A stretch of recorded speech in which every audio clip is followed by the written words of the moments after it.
Hi there. I turned on my lights. So I'm recording this lecture right after I finished the last one, not realizing that as the sun was going down, my house got really dark. Okay, so this is just a really quick wrap up of just a review of cellular respiration, kind of taking a look at what other nutrients, how they play into this process of extracting energy from their chemical bonds. And then one last slide, taking a look at fermentation, which is an alternative way that some cells can get energy if oxygen is not available. All right, so this is what we started with. At the very beginning of this chapter, I went over this is what we're going to be doing. So if you're watching these lectures in progression, we can see the glycolysis was our first step. And with glycolysis, we saw that we were able to make 2 ATPs via the substrate level phosphorylation. But remember, we also did some redox and got some NADHs, which ended up going to the electron transport chain. That second step was the acetyl-CoA, the pyruvic acids from glycolysis went into that next step, acetyl-CoA. We didn't make any ATPs, but we did some redox and we got some NADHs. All right, then we moved into the citric acid cycle, so the acetyl-CoA, which is a product of the acetyl-CoA step, the conversion of pyruvic acid to acetyl-CoA. We were able to send that into the citric acid cycle or Krebs cycle. We did get a couple ATPs, 2 per glucose, 1 per spin, but this is where we got quite a bit more NADH, and we also got some FADH2, right? So remember, this was our process of systematically stripping glucose away, all the electrons away from glucose, and gathering them up in our electron buckets, right? NADH, FADH2, they are full of those electrons. Electrons. So they're holding on to these electrons that used to be part of glucose. Now they're part of the NADH and FADH2. And so then when we got to electron transport and chemiosmosis, this is where we made the bulk of our ATP. I know it says 32, some books say 32 to 34, 34 to 36. It's more than 2, right? It's in the 30s somewhere. I'm not going to be super specific about that number. But this is where all those electron buckets dumped out their electrons, drove hydrogen pumping, which allowed us to spin the ATP synthase. This is called chemiosmosis, which is the hydrogen ions going back down their concentration gradient to drive the ATP synthase. And this is what we called oxidative phosphorylation, making those 32 ATPs. So all of this is done in the presence of oxygen. So some of you had sent me emails earlier in the term, what's the difference between cellular respiration and aerobic respiration?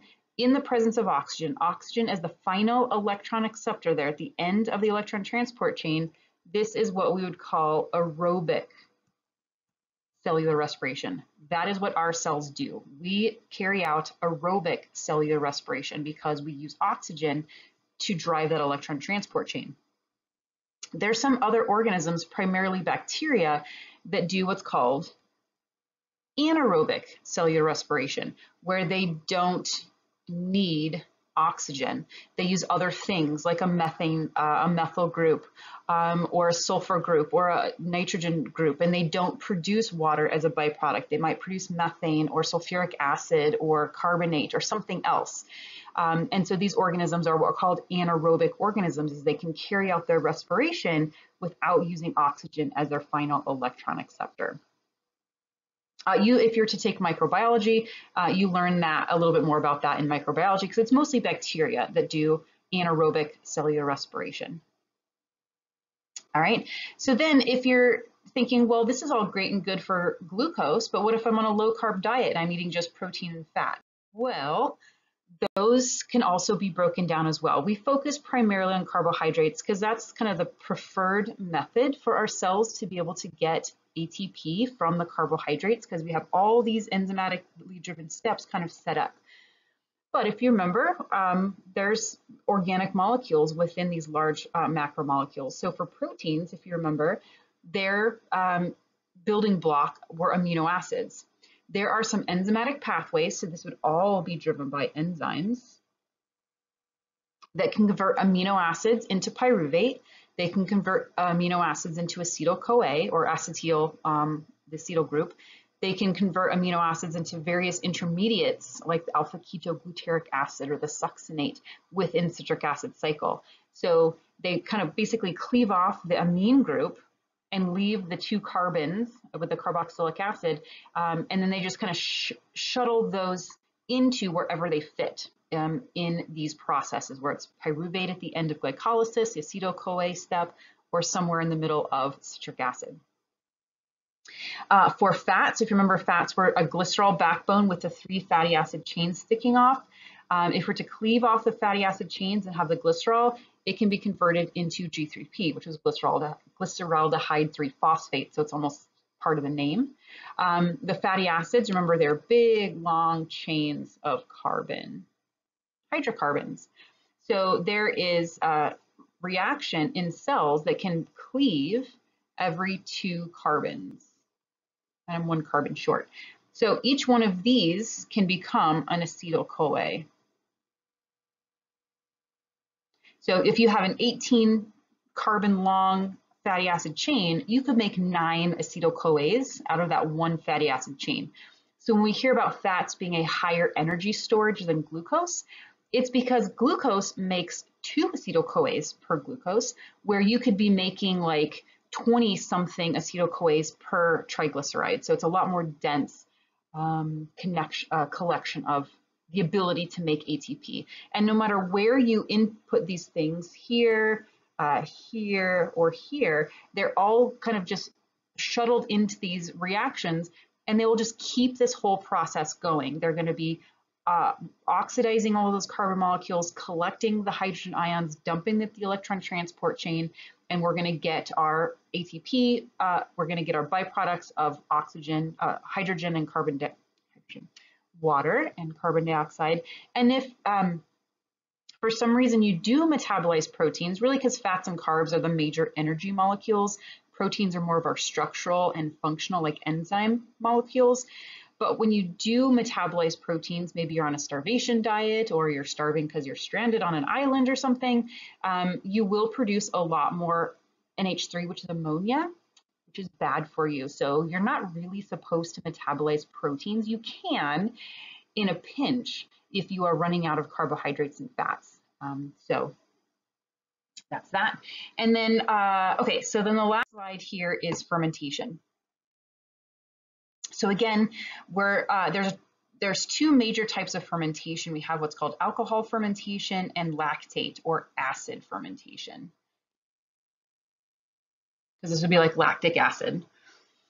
So in alcohol fermentation, this is carried out by little single-celled organisms called yeasts, Saccharomyces cerevisiae. You don't need to know that. But here is our process of glycolysis, kind of stripped down into this very quick and easy step of glucose goes to pyruvate. We make a couple ATPs and we make a couple NADHs, right? So we just got done covering that in the glycolysis section. In fermentation, what these particular organisms do, the yeast specifically, they take that pyruvate and all they do is they remove a carbon dioxide group, they rearrange the atoms a little bit, and that end result is what's called ethyl alcohol or ethanol. That's the final product, and we give off CO2, and that's bubbled out. So if you've ever done home brew or if you've seen yeast or you make bread, yeast, when it mixes with sugar, ferments it into, and you get the bubbles, the carbon dioxide bubbles as a byproduct. And you will also be making alcohol because that's what yeasts do. That's their enzymatic path allows them to do that. I put all these beers up here because of the proliferation of Oregon's home brew and microbrew companies.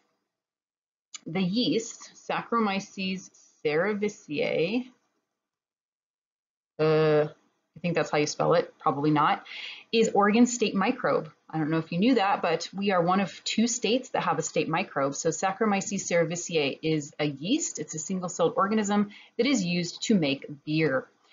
Since Oregon has a lot of microbrews, we have our own state microbe, which is kind of cool. The other state that has a state microbe, its microbe actually does this pathway, and I'll tell you who that is after we go through this. This lactic acid fermentation, or just acid fermentation, is done mainly by bacteria. So they start off the same way. They make the ATPs, they make the pyruvates, they make the NADHs, but instead of decarboxylating and removing a carbon dioxide, they just rearrange that pyruvic acid into lactic acid. And then the cell gets to use the ATPs. Now, for both of these processes, they only get the 2 ATPs that are made in glycolysis. There's no ATPs produced in this step here, which is technically really the fermentation step, going from the pyruvate either to the ethanol or from the pyruvate into the lactic acid. But what it does do is it recycles the NAD+. It recycles the NAD+, so then that NAD+ can go back in and help allow glycolysis to keep on going. Now, the other state that has a microbe, an official state microbe, makes, let's see if I can draw it. What is that? That turned out really good. Cheese. Wisconsin has a state microbe that does fermenting that makes cheese, like a lactic acid, like Lactococcus something or other. I don't know exactly what species of bacteria it is. So Oregon and Wisconsin have state microbes. Isn't that cool? Thanks to their fermentation properties. All right, we are done. That was our Chapter 8 Cellular Respiration chapter material. So send questions, stop by a Zoom office hour. I hope you are all doing well, and I will see you next time. Bye.